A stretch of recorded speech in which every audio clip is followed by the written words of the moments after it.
Hello दोस्तों, स्वागत है आपका आर.एस. क्लासेस पर। और हमारा आज थोड़ा सा जोश हाई रहेगा क्योंकि आज का पहला ऑफिशियली कह सकते हैं टॉपिक रहेगा वो टेंस पर रहेगा।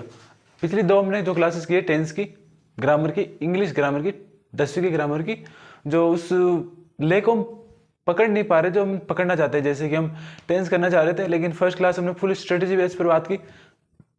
सेकेंड हमने ग्रामर के पोर्शन पर बात की कि ग्रामर का पोर्शन कैसा है, टेंस किस प्रकार है। आज हमारा पूरा जो सेशन रहेगा वो सिंपल प्रेजेंट टेंस पर रहेगा।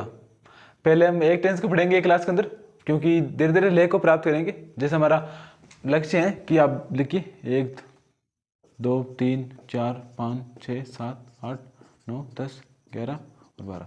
देखिए आपके पास ये 12 टेंस है।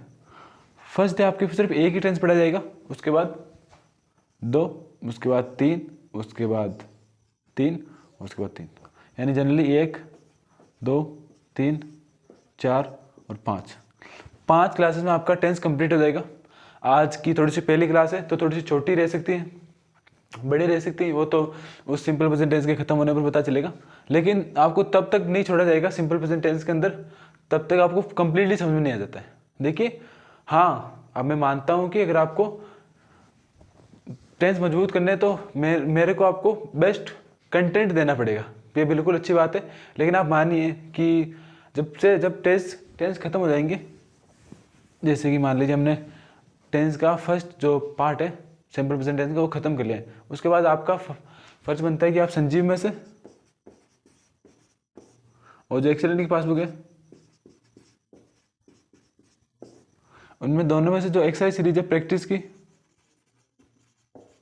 वो दोनों में से लगाए, तब आपके कंसेप्ट ज़्यादा क्लियर होंगे। तो बात याद रखें कि हमेशा 2 पासबुक अपने पास रखें। एक अपने दोस्त की रखे कि यार एक दिन पासबुक देना काम है मुझे, तो एक दिन वो ले लेवे, एक दिन अपने संजीव के ले लेवे, या आपके पास एक्सीलेंट हो तो संजीव के ले लेवे। 2 पासबुक रखे और दोनों में से इंग्लिश को कवर अप करें, क्योंकि आपके पास जो संजीव है उसमें एग्जाम्पल से लगे और किसी दूसरे के पास जो एक्सीलेंट है उसमें एग्जाम्पल से लगे। और ये मान के चलिए कि इन दोनों में से जो बच्चा दोनों की एक्सरसाइज सीरीज को लगा लेगा उसके 100% टेंस के क्वेश्चन सही होंगे। मान के चलिए कि उस बच्चे के 100% टेंस के क्वेश्चन सही होंगे, लेकिन तब जब उस टेंस के क्वेश्चन को कब सीख करेगा, जब वो दोनों पासबुक में पढ़ेगा। काफ़ी बच्चों को तो मैं ये हिदायत देता हूँ कि आज देखिए, आप जिस दिन भी ये क्लास देख रहे हो, नवंबर कोई सा भी हो, 30 31 30 सॉरी 27 28 30 तक कोई भी नंबर हो या दिसंबर हो, उससे कोई फर्क नहीं पड़ेगा, लेकिन आपके पास पासबुक होनी चाहिए। अगर आपके पास पासबुक नहीं है तो फिर तो यार थोड़ा सा लफड़ा पड़ेगा, क्योंकि इंग्लिश को वैसे ही पढ़ना बहुत कठिन है। यही सीरियसनेस है, वैसे इंग्लिश को पढ़ना बहुत कठिन है। अगर आप ऐसे मुश्किलों में और ऐसे फैसले ले गए अपने को नुकसान पहुंचाने लायक, तो फिर तो और कुछ बचेगा नहीं हमारे पास। तो कृपया करके अगर आपके पास पासबुक नहीं है तो या तुमने दोस्त से मांगे, या अपने दोस्ती को इतना मजबूत रखे कि वो आपको पासबुक दे सके। और अगर नहीं है तो कृपया करके मंगा ले, शायद इतने पैसे तो होंगे आपके पास कि आप आसानी से एक इंग्लिश की पासबुक मंगा सके। तो जनरली फर्स्ट आए तो अगर आपके पास पासबुक नहीं है तो मंगाए, और वो वैसे मंगाए जो थोड़ी सी डिफरेंट हो। देखिए, पासबुक में आंसर एक्सरसाइज सभी एक ही है, लेकिन थोड़े से एग्जाम्पल अलग अलग होते हैं। तो मेरी चॉइस यही है कि आप संजय की पासबुक मंगा ले, जो बेस्ट रहेगी मेरे हिसाब से। अगर किसी के पास एक्सलेंट भी है वो भी अच्छी बात है। तो दोनों मिलाकर अपनी एक्सरसाइज को कंप्लीट करें। तो पहले हम फर्स्ट टेंस को पढ़ते हैं, सिंपल प्रेजेंट टेंस को।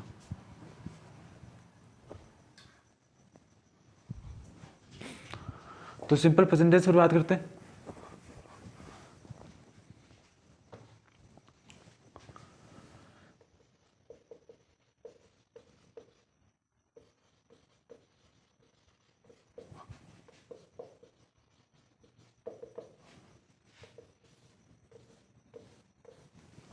देखिए, आपने काफ़ी टीचर से सुना होगा कि वो जनरली, मैं भी जब पढ़ता था तो मेरे भी सर ने हिंदी लिखाई थी कि जिस वाक्य के अंत में ता ते ती हो तो उसे सिंपल प्रेजेंट टेंस कहा जाता है। लेकिन जब मैंने इंग्लिश पढ़ना शुरू की तो मुझे पता चला कि हिंदी होती नहीं है इंग्लिश के अंदर। तो फिर आप कैसे डिफाइन करेंगे कि सिंपल प्रेजेंट टेंस में है या नहीं है? पता कैसे चलेगा आपको कि ये सिंपल प्रेजेंट टेंस में है या नहीं है? तो फर्स्ट, इस टेंस को शुरुआत करने से पहले एक वो ट्रिक जो आपको राजा बना देगी टेंस का। समझ में आया आपको? राजा बना देगी टेंस का। वो ट्रिक ये है, एक ही ट्रिक है सिर्फ, आप कह सकते हैं कि उसे नाम दे सकते हैं गोल्डन ट्रिक, जो शायद कोई भी टीचर आपको नहीं बता सकता सिर्फ मेरे अलावा। ये मैं जनरली मैं कह रहा हूँ, फनी सी बात है, सिर्फ मजाक कर रहे हैं कि इस टीचर को ऐसी ट्रिक आपको कोई नहीं बताएगा, और बताएगा भी तो आप करेंगे नहीं। मैं भी बताऊंगा तो आप करोगे नहीं, मुझे पता है, लेकिन आपको करना पड़ेगा। कसम इस वीडियो की देखने वाले को, जिसकी भी जो वीडियो देखेगा उसे माँ पापा की कसम होगी, माता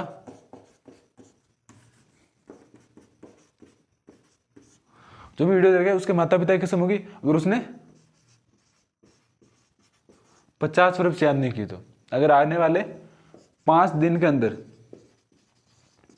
5 डेज के अंदर उसने 50 मीनिंग 50 वर्ब याद नहीं की, वो भी अलग अलग फॉर्म है, जैसे first form, second form, third form, तो उसके मम्मी पापा की कसम होगी। प्लीज़ देखिए, आप वीडियो को लाइक ना करें, कमेंट ना करें, चैनल को सब्सक्राइब ना करें, कोई दिक्कत नहीं है, लेकिन इस 50 वर्ब को जरूर याद करें। अगर वो आपने याद नहीं की तो इस क्लास के हर देखने वाले व्यक्ति को अपने मम्मी पापा की कसम होगी। याद रखिए, पढ़ने वाले को, दूसरों को नहीं। और अगर क्लासेस अच्छी लगे, मान लीजिए कोई हमारी क्लास पर जनरली 150 व्यूज आ जाते हैं, जिनमें से शायद पढ़ने वाले बहुत कम होते हैं। जो व्यक्ति पढ़ने वाले नहीं है उनके बावजूद भी उनके व्यूज आते हैं, तो उनको थैंक यू। लेकिन उनकी एक और मदद हो सकती है कि वो हमारी वीडियो को शेयर कर सकते हैं उन ग्रुप्स के अंदर जिनके अंदर स्टूडेंट होते हैं, या उस स्टूडेंट को शेयर कर सकते हैं जो 10वीं क्लास के अंदर है। तो फर्स्ट टेंस की बात करते हैं, सिंपल प्रेजेंट टेंस। वो क्या रहेगा? एक ही फॉर्मेशन पर रहेगा। उसका जो कह सकते हैं कि आप जनरल लिख भी सकते हैं कि ता है, ती है और ते हैं। तो आपको बस जनरली ये लिखना है, आप लिखे कि जिस वाक्य के अंत में ता है, ती है और ते हो, तो उसे सिंपल प्रेजेंट टेंस कहते हैं। आप फर्स्ट लिखें कि जिस वाक्य के अंत में ता है, ती है, ते है, तो उसे सिंपल प्रेजेंट टेंस कहते हैं। बस इतना से याद रखना आपको। उसके बाद काफ़ी सारी चीज़ें हैं जिससे आप सिंपल प्रेजेंट टेंस को पहचान सकते हैं, लेकिन उन सबसे पहले हम फॉर्मूलों के ऊपर बात करते हैं। तो फॉर्मूले क्या रहेंगे? तो फर्स्ट रहेगा जो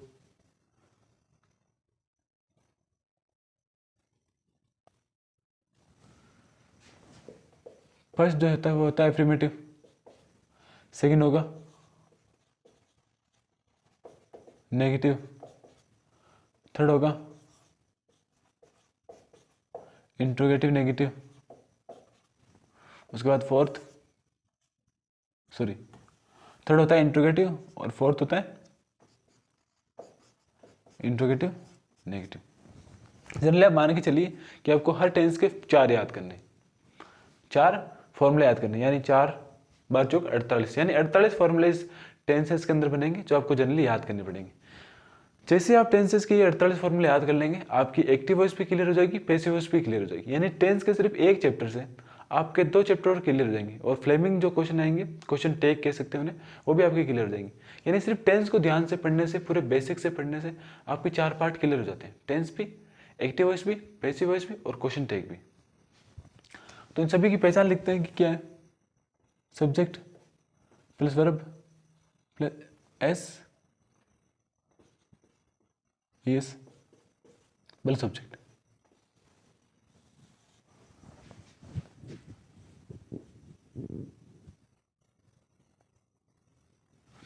देखिए, तो अब वर्ब की फर्स्ट फॉर्म जो रहेगी, फर्स्ट फॉर्म लिख सकते हैं। अब फर्स्ट फॉर्म के साथ एस आएगा या ये आएगा, वो डिपेंड करेगा सब्जेक्ट पर, कि मान लीजिए सब्जेक्ट की फॉर्म मान लीजिए होती प्लूरल, और जो उसके बाद की फॉर्म होगी, मान लीजिए प्लूरल होगी तो फर्स्ट फॉर्म आएगी, और अगर सिंगुलर होगा तो एस का इस्तेमाल करेंगे हम जनरली।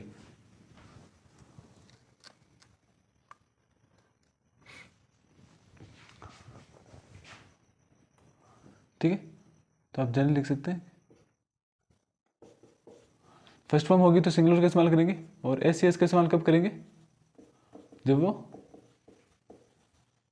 सिंगुलर होगी। उसके बाद नेक्स्ट क्या लिखेंगे, सब्जेक्ट प्लस वर्ब की first form plus note plus subject. आप ये बात गार्ड बांध लें हमेशा कि टेंस के अंदर या आपकी 10वीं के अंदर टेंस के अंदर नोट हमेशा थर्ड प्लेस पर आता है। यानी टेंस के अंदर हमेशा नोट जो रहेगा, टेंस के अंदर नोट हमेशा थर्ड प्लेस पर आएगा, यानी फर्स्ट सेकंड थर्ड। और किसके साथ आएगा, नोट हमेशा वर्ब की फर्स्ट फॉर्म के साथ आएगा।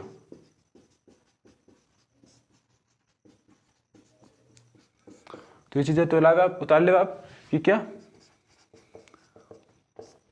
टेंस के अंदर नोट हमेशा थर्ड प्लेस पर आएगा आता है, और नोट हमेशा वर्ब की फर्स्ट फॉर्म के साथ आएगा। यानी नोट के साथ कभी भी आप सेकंड फॉर्म थर्ड फॉर्म इसका इस्तेमाल नहीं करेंगे, जनरली करेंगे लेकिन हमेशा जो नोट रहता है वो फर्स्ट फॉर्म के साथ ही आता है। तो ये सेकंड चीज थी।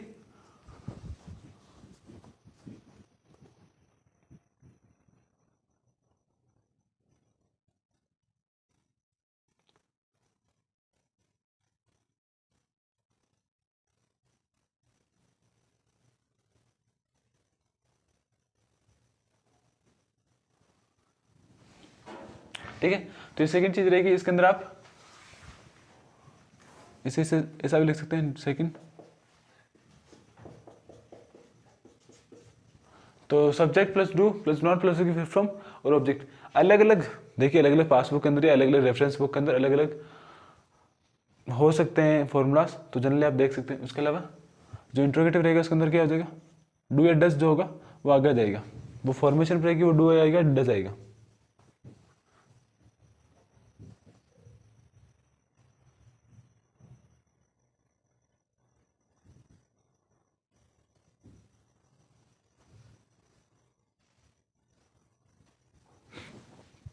तो आप देख सकते हैं यहाँ पर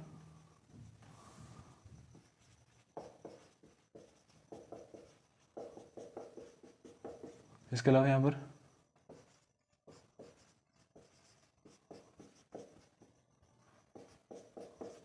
यही। उसके बाद आप क्या लिखेंगे, नेक्स्ट आप लिखेंगे डू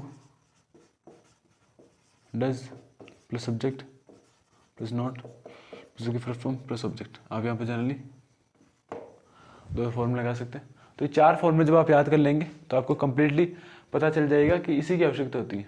देखिए आपको पहले क्या करना है, टेंस के अंदर ताते लिखना है, ताते ती, जिसकी फॉर्मेशन लिखनी है कि वो वाक्य जिसके अंदर ता हो, अंत के अंदर ती हो और ते हो। उसके बाद आपको कोई भी चीज़ याद नहीं रखनी। ये जो चार आपके पास फॉर्मूले हैं, फर्स्ट सेकंड थर्ड और फोर्थ, ये फर्स्ट है एफर्मेटिव यानी जो पॉजिटिव वाक्य रहेगा, उसके बाद नेगेटिव वाक्य, उसके बाद इंट्रोगेटिव, उसके बाद इंट्रोगेटिव नेगेटिव। और एक चीज़ बात हमेशा कि टेंस के अंदर जो नोट रहेगा हमेशा थर्ड प्लेस पर आएगा और हमेशा वर्ब की फर्स्ट फॉर्म पर आएगा, यानी फर्स्ट फॉर्म के साथ है। अब देखिए आपने, अगर आपको यहाँ तक कुछ समझ में नहीं आया तो ऐसी चीज़ हमने समझाई भी नहीं है कि आपको समझ में नहीं आए। ये सभी चीज़ याद करने लायक है, आपको ये फॉर्मूला सभी चीज़ें याद करनी पड़ेगी।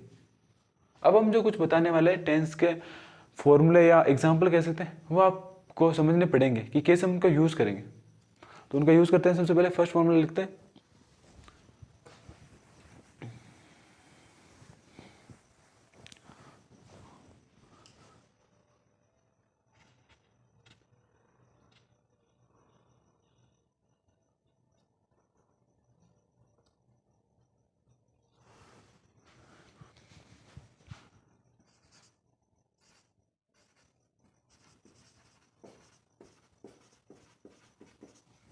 देखिए आपके पास ये फर्स्ट वाक्य, यू रीड ए बुक, यानी तुम किताब पढ़ते हो। ठीक है, यानी पढ़ते हो, यानी ते के सेंस में बात हो रही, जनरली से आप पढ़ के बताएंगे। तो यानी यहाँ पर सब्जेक्ट है। ठीक है, तो यू रीड ए बुक, सुना है आपको, तो यानी किसी भी सब्जेक्ट के पास यहाँ पर हेल्पिंग वर्ब या डू या डज है। तो हम ये वाक्य जो सिंपल वाक्य है बिल्कुल, इसे अगर हम थोड़ा सा कन्वर्ट करना चाहेंगे इसके अंदर तो क्या आएगा, यू। अगर आप यहाँ पर लिख ले पहले डू,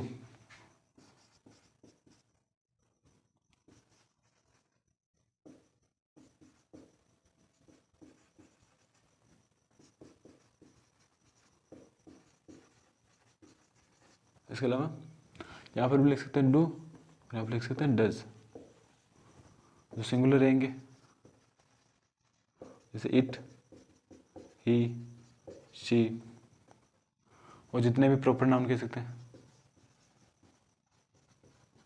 उनके साथ डज आएगा। यहाँ पर लिखेंगे यू,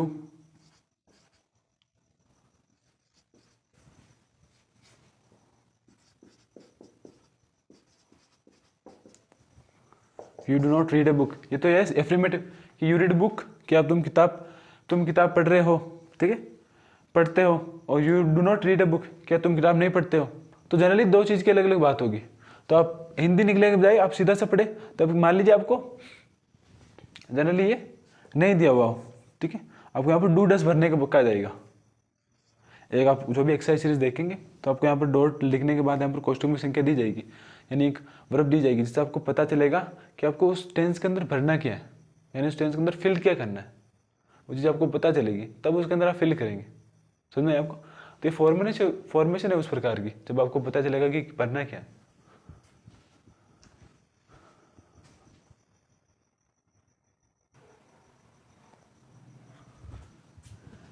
देखिए आपने अब टेंस को शुरुआती स्ट्रक्चर पढ़ लिया है, अब हम उस टेंस के यूजेस पढ़ेंगे।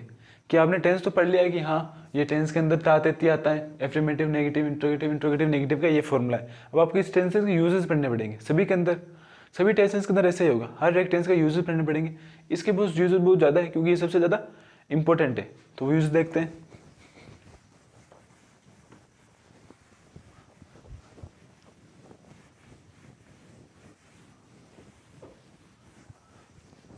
लगभग 10-15 यूजेस इसके अंदर, जिसमें सबसे पहला है first,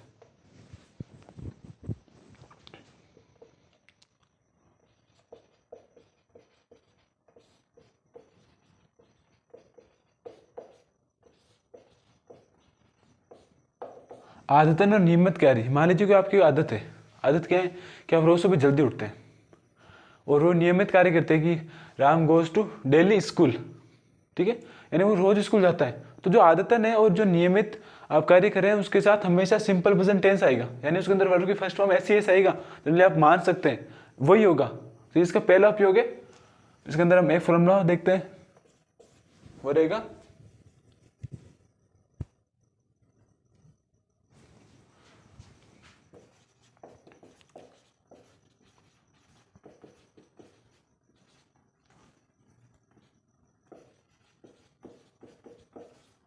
bird fly in the sky. जो फ्लाई क्या है, वर्ब की फर्स्ट फॉर्म है, समझ आएगा कि bird fly in the sky. ये सबसे आदत है उनकी या नियमित कार्य है कि बर्ड जो पक्षी हमेशा आसमान में उड़ेंगे, नीचे तो उड़ते नजर नहीं आएंगे आपको जमीन पर। तो पक्षी क्या है, आसमान में उड़ेंगे। ये एक आदतन कार्य है और एक नियमित कार्य है जो हमेशा से हो रहा है। समझ में आपको। सेकेंड रहेगा हमारा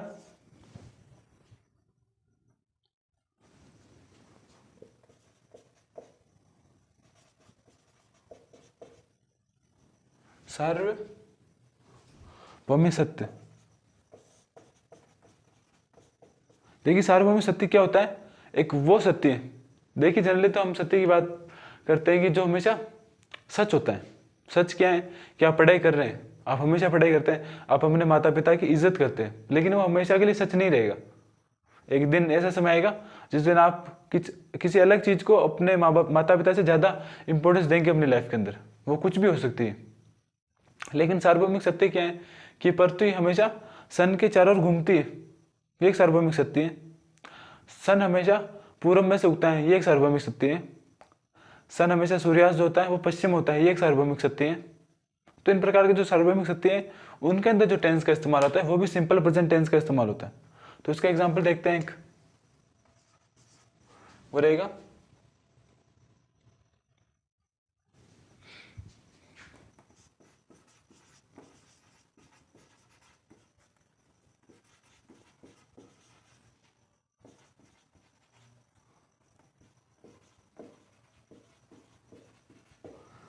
the earth moves around the sun. आपको पता चलेगा कि यहाँ पर देखिए द अर्थ क्या है, सब्जेक्ट है, और द सन ऑब्जेक्ट है। राउंड यहाँ पर एडवर्ब मान सकते हैं आप। तो यहाँ पर वर्ब क्या है, मूव्स, यानी एस लग रहा है, ठीक है, और की फर्स्ट फॉर्म के साथ, तो आपको पता चलेगा कि एक सार्वभौमिक सत्य की बात हो रही है, यानी एक सिंपल प्रेजेंट टेंस है। यानी आपको अगर एग्जाम में फॉर्मूला एग्जाम में दिया जाएगा तो कैसे दिया जाएगा, आपने एग्जाम्पल लिख लिया है, अब क्या करेंगे, यहाँ पर खालिस्तान होगी, यहाँ पर क्या लिखा होगा, मूव। तो आपको पता चलेगा कि the sun, the earth round the sun, यानी क्या होगा कि अर्थ चारों ओर घूमती सन के, तो आप पता करेंगे कि एक सार्वभौमिक सत्य यानी एक, तो क्या लगेगा यहाँ पर एस लग जाएगा, यानी moves, the earth moves round the sun, ठीक है, ये सेकंड रहा। थर्ड देखेंगे अब हम,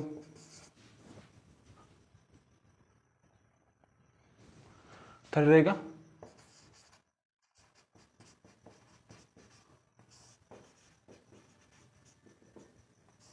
नियोजित कार्य। देखिए कुछ कुछ कार्य होते हैं जो हम पहले ही डिसाइड कर लेते हैं कि हम सोमवार को खेलने जाएंगे, वहाँ पर खेलने जाएंगे, हम सोमवार को घूमने जाएंगे, मैं वहाँ जाऊँगा, या कह सकते हैं कि मंगलवार को या उस तारीख को हमारे गांव के सरपंच यहाँ आएंगे हमारे गांव के अंदर, या कह सकते हैं कि प्रधानमंत्री आएंगे। अलग अलग प्रकार से वाक्य जो नियोजित कार्य हैं, हालांकि वो फ्यूचर की भाव देंगे, लेकिन जनरली इनका उपयोग प्रेजेंट सिंपल के अंदर होगा।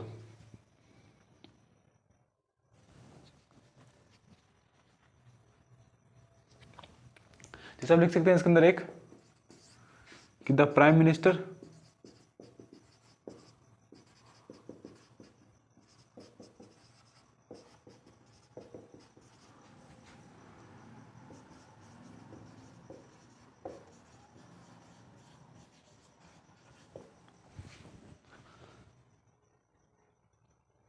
ठीक, तो आप देखेंगे the prime minister visits Jaipur tomorrow, तो यहाँ पर कल की बात हो रही है, यानी आने वाला कल की बात हो रही है, जबकि जो टेंस है वो सिंपल प्रेजेंट टेंस है, किसके कारण, विजिट्स के कारण, यानी फर्स्ट फॉर्म वो भी एस के साथ, इनसे आपको पता चलेगा कि वो क्या है, नियोजित कार्य है। देखिए इसके अंदर काफी सारे एग्जाम्पल्स है, अगर वो कराने लगे हम, तो अब मैंने कहा था कि आपको ये जो एग्जाम्पल हो रहे हैं वसंत जी बात में आपको देखने को मिलेंगे, आप और भी एग्जाम्पल कर सकते हैं।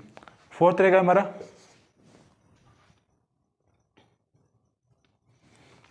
जन्मजात गुण।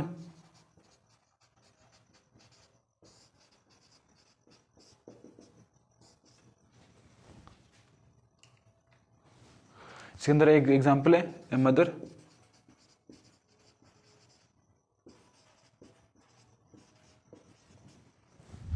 लव्स हर चिल्ड्रन, यानी जो जन्मजात गुण होता है, देखिए आप देखेंगे कि किसी के अंदर जन्मजात गुण नहीं होते हैं, जनरली आप हम छोटी सी बात करते हैं कि किसी के अंदर जन्मजात गुण नहीं होते, कोई भी पैदा होता है जब इसका डिसाइड नहीं होता है कि वो हमेशा पढ़ता ही रहेगा, वो खेलेगा, वो कूदेगा, क्या करेगा, वो डिसाइड करते हैं हमारी सोच। लेकिन एक ऐसी जो भाव जो दुनिया में हमेशा से चलता है, जहाँ तक रामायण बात की जाए, महाभारत की, या आज तक जो कलयुग सतयुग कैसा भी युग चला आ रहा है, उसके अंदर एक बात हमेशा फिक्स रही है, जो गुण हमेशा चलता है कि एक माता अपने बच्चे को हमेशा प्यार करेगी, चाहे वो किसी भी स्थिति में हो, उसकी स्थिति कैसे भी क्यों ना हो, यह होता है जन्मजात गुण। इसके अंदर आपको एक ही एग्जाम्पल देखना मिलेगा, इसके अंदर बहुत कम एग्जाम्पल रहते हैं, क्योंकि बहुत कम जन्मजात गुण होते हैं।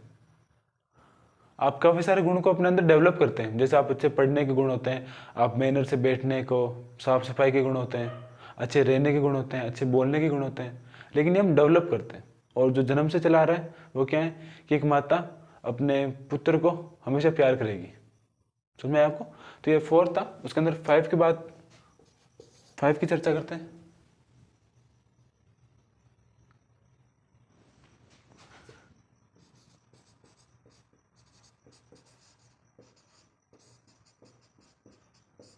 सिक्स है, 5th है जो हमारा वैज्ञानिक सत्य, यानी वैज्ञानिक सत्य क्या है कि जो पानी है वो 100 डिग्री पर उबलता है, दिखती सी बात है। सेकंड है कि लकड़ी हमेशा पानी पर तैरेगी, ये भी एक साइंटिफिक बात है।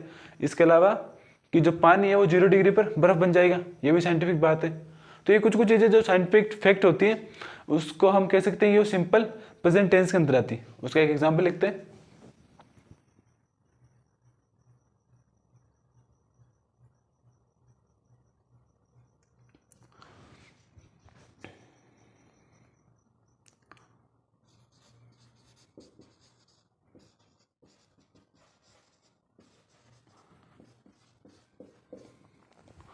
वाटर बॉइल्स एट 100 डिग्री, यानी जो पानी है वो 100 डिग्री पर उबलता है। तो ऐसी इसकी बात हो रही वो यहाँ पर होती है कि वाटर बॉइल्स एट 100 डिग्री। तो ये भी एक साइंटिफिक बात है कि जो पानी है वो हमेशा 100 डिग्री पर उबलेगा। तो ये 5 सार्वभौमिक जो हमने जो यूजेस है उसके टेंस के वो हमने पूरे कर लिए हैं। उसके बाद हम 2-3 और देखते हैं, उसके साथ ही आज की क्लास को समाप्त करेंगे, क्योंकि ये जो सभी लिखा रहे हैं वो सभी इंपॉर्टेंट है। काफ़ी बार होता है कि ये भी एग्जाम के अंदर आ जाता है, ये भी एग्जाम के अंदर आ जाता है, ये भी एग्जाम के अंदर आ जाता है। तो काफ़ी सारे जो एग्जाम्पल है वो सीधे उठकर आप एग्जाम के अंदर आ सकते हैं यहाँ से। और जितना हमारे हो सकेगा, जैसे जब हम क्लास को आगे बढ़ाएंगे तो हम आपको 2019, 2020 और 2022 मान लीजिए, इनके अंदर जो क्वेश्चन हुए हैं ग्रामर के बोर्ड के अंदर जो भी टेंस के अंदर क्वेश्चन है वो भी सभी आपको कराए जाएंगे, ताकि आपको एहसास हो कि जो हम पढ़ रहे हैं वो सही पढ़ रहे हैं, जिससे क्वेश्चन हम कर सकते हैं। देखिए, जैसे आपने आज का टेंस कंप्लीट कर लिया, उसके बाद आपका दायित्व बनता है कि आप अपनी पासबुक से जाकर प्रैक्टिस लगाएं कि सिंपल प्रेजेंट टेंस की जो भी प्रैक्टिस होगी वो हम लगाएंगे, वो अपने ऊपर है। देखिए, वो गुण आपको खुद को डेवलप करने पड़ेंगे। तो 6 की बात करते हैं।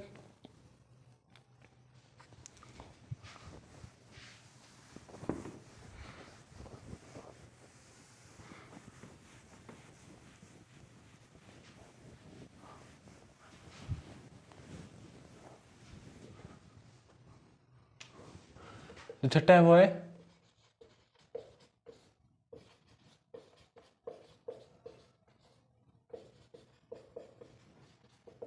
कथन और मुहावरे आदि। यानी जो कथन होते हैं, मुहावरे क्या होते हैं, एक सेकंड आपको एग्जांपल दिया जाएगा अभी कि एक मुहावरा जो आपने सभी सुना होगा कि हर चमकती चीज सोना नहीं होती। आप देखेंगे जनरली आपको दूर से कोई चमकती चीज देखी तो आपको होगा यार वो सोने की तरह चमक रही है, लेकिन हर चमकती चीज भी सोना नहीं होती। ये भी एक मुहावरा है। तो जितने भी मुहावरे और जो कथन है जो इसके अंदर आते हैं, एक कथन आपको लिखा जाएगा, वैसे ज्यादा इंपॉर्टेंट नहीं है तो भी आप एक तो लिख ले।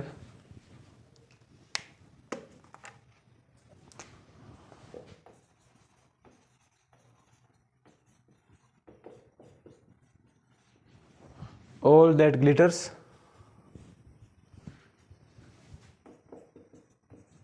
is not gold। उसके बाद 7 नंबर का जो यूजेस है वो आपके लिए रहेगा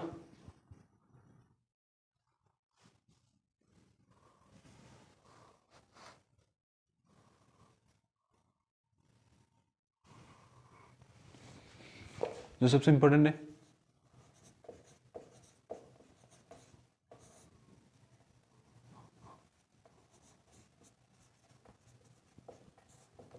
देखिए इसके अंदर आप जैसे फील कर रहे हो, आपको लगा होगा कि सर ने कोई भी एग्जांपल नहीं कराया कि राम वहाँ जाता है, राम वहाँ आएगा, राम ये जाएगा। ये देखिए ऐसा 9th क्लास के अंदर हम पढ़ते हैं, ऐसे ऐसे चीज़ें पढ़ेंगे तो हमारा टेंस समझ में आएगा आपको। देखिए टेंस समझने के लिए बहुत समय पड़ा है। आपको जनरली होमवर्क तो मिलेगा कि आप ऐसे ऐसे क्वेश्चन बना सकते हैं, आप खुद भी काफ़ी सारे एक सेंटेंस बना सकते हैं, लेकिन उन सेंटेंस बनाने से आपको टेंस कभी नहीं आएंगे ना। मेरे को आए थे, मैं भी बहुत बहुत बड़े बड़े सेंटेंस बनाता था, लेकिन आप जनरली इनके यूजेस पढ़ेंगे तब आपके अंदर एग्जाम के अंदर क्वेश्चन होंगे। तो ये चीज़ें कि भूतकाल की घटना किसे एक सबको जो सबसे पहले याद रहेगा,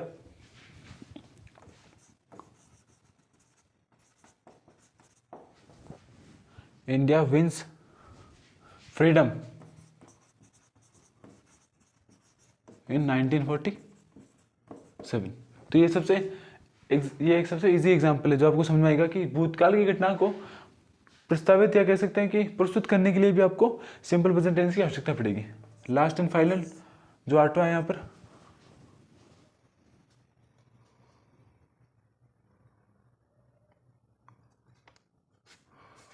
जो रहेगा हिंदी लिखते हैं,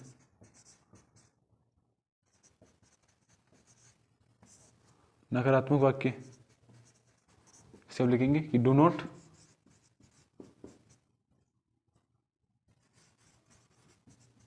मेक नॉइस। तो ये सबसे जो इजी यूजेस है सिंपल प्रेजेंट टेंस के, इसी के साथ ही हमारा सिंपल प्रेजेंट टेंस खत्म होता है। काफ़ी सारे बच्चों को यहाँ पर थोड़ा सा डाउट रहता है कि सर इसके अंदर और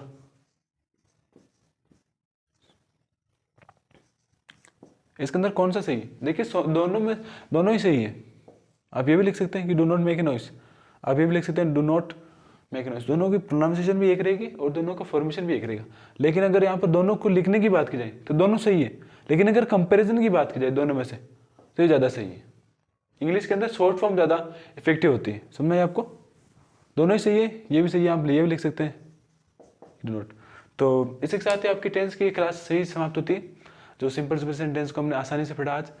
देखिए इसके अंदर आप जो बाकी एग्जाम्पल खुद भी कर सकते हैं, या जितने भी, मेरा तो यही मानना है कि आप उन सेंटेंस को बनाना छोड़िए और जो हमने आज सभी फॉर्मूले पढ़े हैं, और अभी तो और चीज़ें पढ़ने बाकी हैं, इसकी पहचान भी पढ़ेंगे जैसे जैसे, वो तो हमने बताया कि आपको इस एक क्लास में कर लिया जाएगा सिंपल प्रेजेंट टेंस को, लेकिन ऐसा नहीं होगा क्योंकि जितने भी डिटेल आपको चाहिए होगी जो हम पूरा करेंगे, और नेक्स्ट जो क्लास रहेगी उसकी पहचान पर रहेगी कि कैसे आप क्वेश्चन को पहचानेंगे कि ये क्वेश्चन सिंपल प्रेजेंट टेंस का है।